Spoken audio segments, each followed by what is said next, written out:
2014 Ram 1500 rear brake pads and rotors. What you need to do is jack it up and support it properly.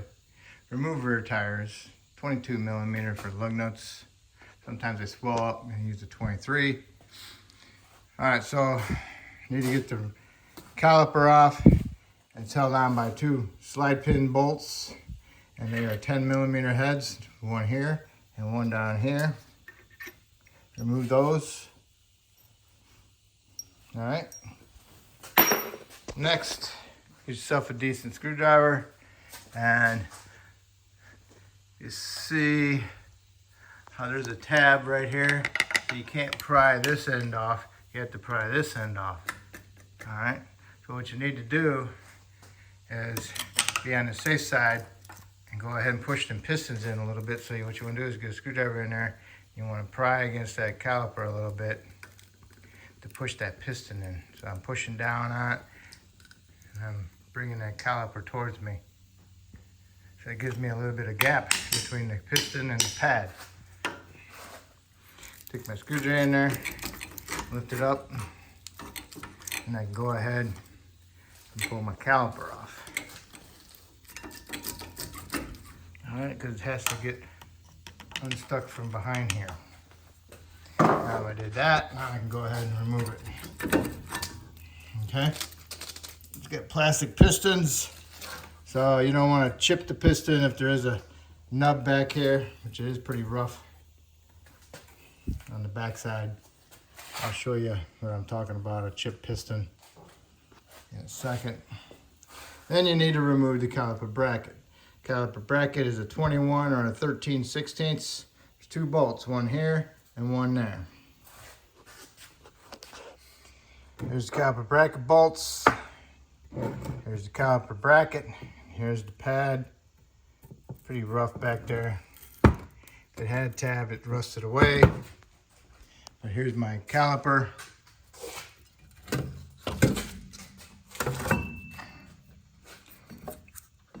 If you don't do that, you possibly might chip the rotor. The piston. This one was possibly chipped when somebody did brakes and they put it together and it hit that tab on the back of the pad. Also, make sure that these slides are free.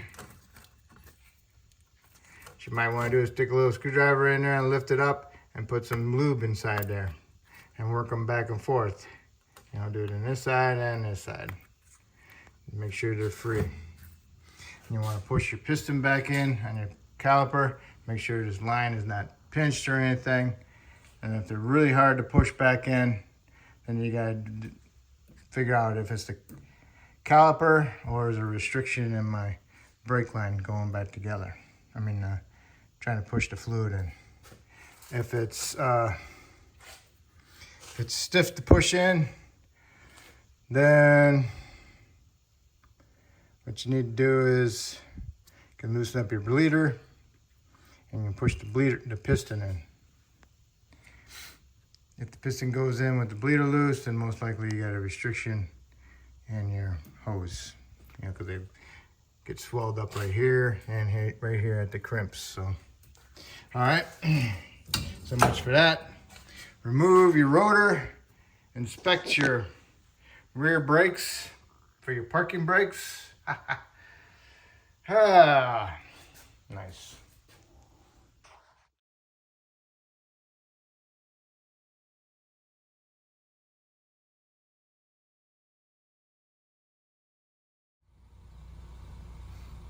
I'm not going to worry about the backing plate and the parking brake until later.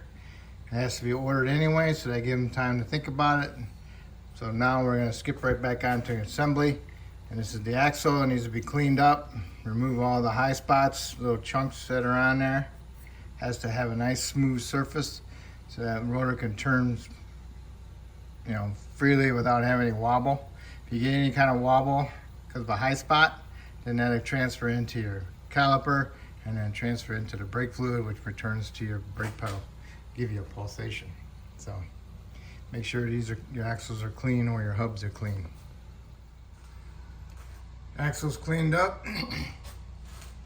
Now what you want to do is go ahead and put a light film of anti-seize on there, and then get your brake rotor, clean the shipping oil off of it and soap and water. Put it on here, spin it, see if it's hitting the backing plate or anything on there, causing an abnormal noise, and then you'll have to trim it to fit. Hopefully it's not hitting, but the old one's hitting, so sucks. Rotor is on, and I turned it back and forth. I didn't hear anything rubbing, so I'm lucky. Now I put my C-clamp on my caliper with an old pad and screwed it in and pushed the piston in. Next, I'll put some lube, open up my boots, and I'll put some lube in there and work it back and forth. Next, got your caliper brackets, all nice and rusty. You need to get it cleaned up. Get them looking like that, and the best you can. And then put some paint on it and let it sit. Paint is dry. Now it's time to put the a bundle clip hardware onto the bracket. Push them on there, looking like that. And go ahead and slide your pads in there. You might have to get a screwdriver and bend these up so you can push them underneath it. Just put them at the ends. So that way when you get it on, when you get it bolted up, then you can squeeze them together. Closer to the rotor.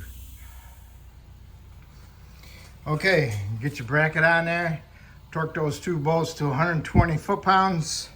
If you want, you can put the pads on now, because when you're putting those bolts in, if you're not paying attention, these pads will fall out and land and hit you in the foot. Okay? Just that when you're doing the inner one, you got to go in at a big angle, get it past the mounting for the caliper. All right, next, put the caliper on and get your slide pin bolts in there and torque those to 32 foot-pounds. Now remember, when you're putting your caliper on, remember the little notch? No notch. So on this caliper, you gotta shove it up in there first, and then you bring the caliper down like that.